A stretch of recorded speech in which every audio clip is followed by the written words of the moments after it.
What's going on, guys? Welcome to another episode of Smash JT. I hope you are enjoying your time with The Legend of Zelda Tears of the Kingdom thus far. As of publication of this video, the game came out about a week ago, and people have been really getting creative with it. I personally have been super addicted to it, and currently have been pretty torn with trying to progress with the story and just playing around with the ability of the Ultrahand and building vehicles and building mechanics and different ways to solve puzzles, things that I don't think the creators, the developers of this game even thought of themselves, which is actually part of the draw of the game.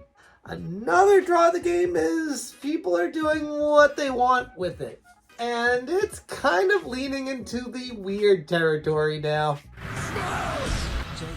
If you're new to the channel, hit that subscribe button and bell for notifications so you do not miss an upload. Also, as I usually do, I'm going to push the SmashJT.com website. Have an article right now up regarding what I'm making this video on. But if you want the information as soon as possible, log in. If you haven't already, create an account, log in, sign up, leave a comment, say what's up, sign up for the newsletter, sign up to get all the information right away. That way you don't have to wait for the videos from everyone. So, what are we talking about today? Well, Tears of the Kingdom Crucifixions. I don't think I had expected to say anything like that when this game came out, and nor do I think Nintendo could have ever imagined it would go down this road. Although they do allow you to make whatever you want, so Nintendo had to know that the community would take it in some strange directions, and they probably knew with that it would become a meme and help the game even more than it already has, which ironically, I just heard it sold, over 500,000 copies of the game in the launch week in France alone? Crazy. We're starting to get some sales numbers for this game.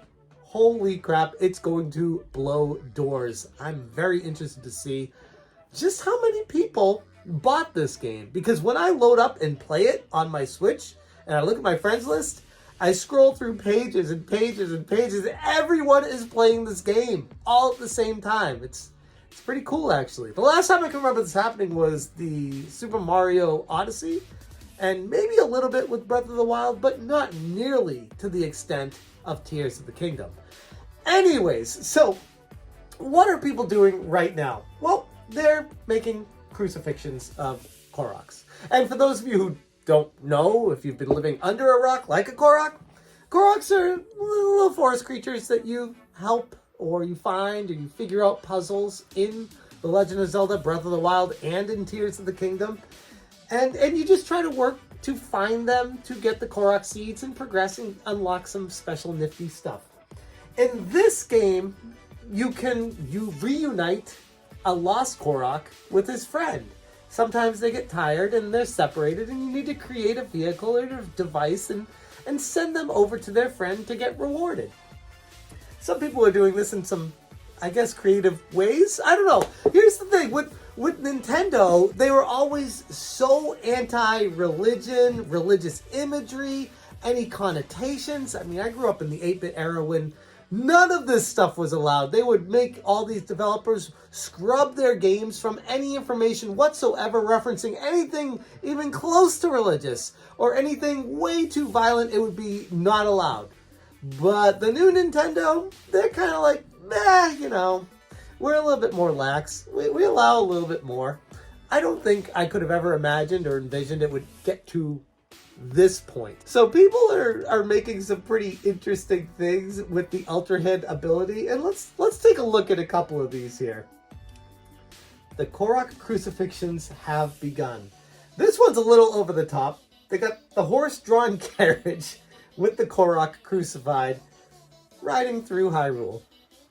Totally normal. Nothing to see here.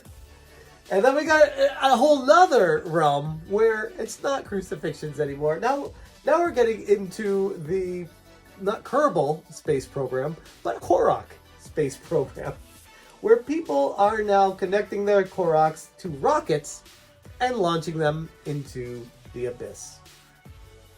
I don't think they were meant to do that, But it is hysterical going through Twitter and looking at what people are doing to torture these poor Korok creatures.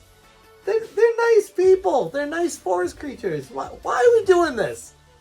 Here's another one. Got a whole slew of them on a kebab, spinning them around a fire.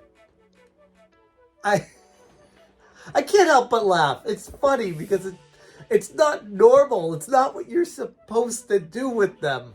It's unexpected.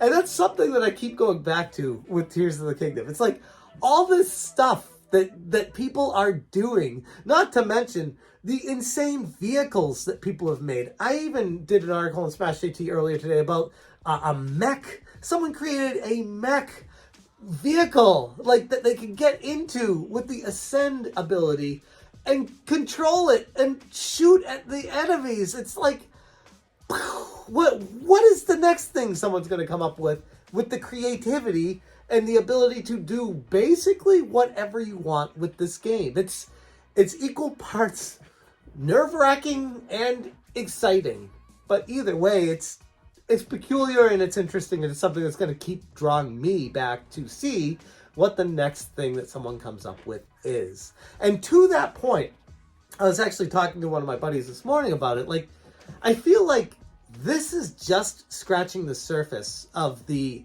ability, of the creativity, of the what people are putting together and making in this game to progress, to play, to just sandbox it and have fun with it.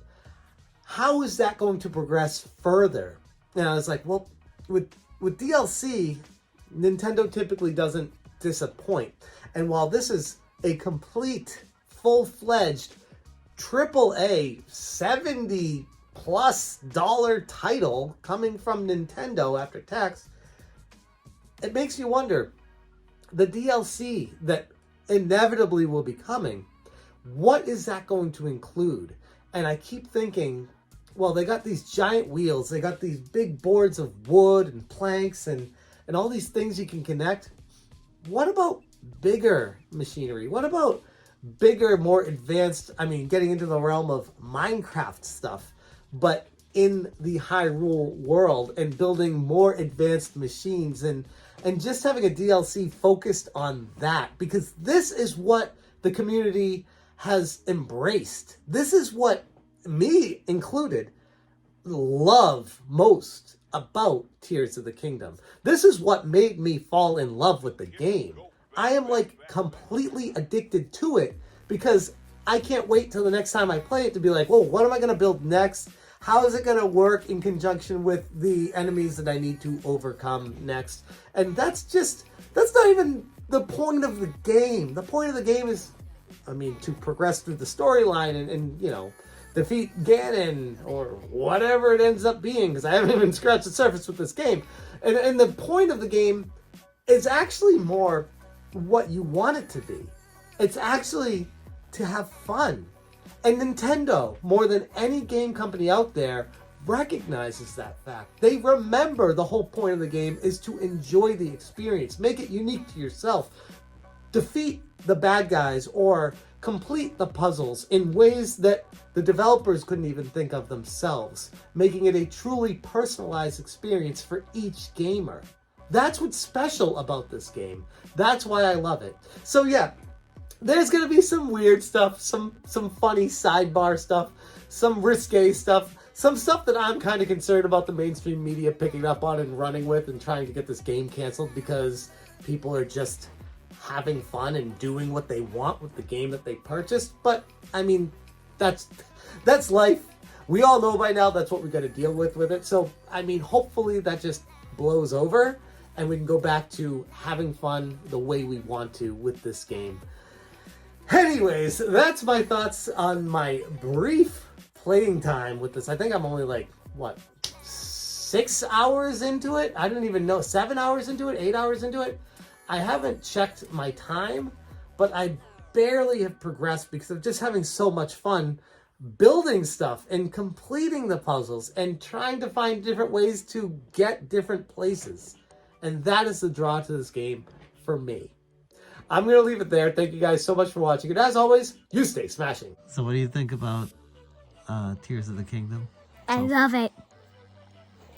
Is it better or worse than the beginning of Breath of the Wild? Better, but I also... Oh, beginning, you mean? Just the beginning, yeah. The first, like, half hour that you played. No, because Zelda took too long and you wait too much. I'm like Zoom Zoom. I can't be patient. You don't want to hear the story, you just want to play the game? Yes.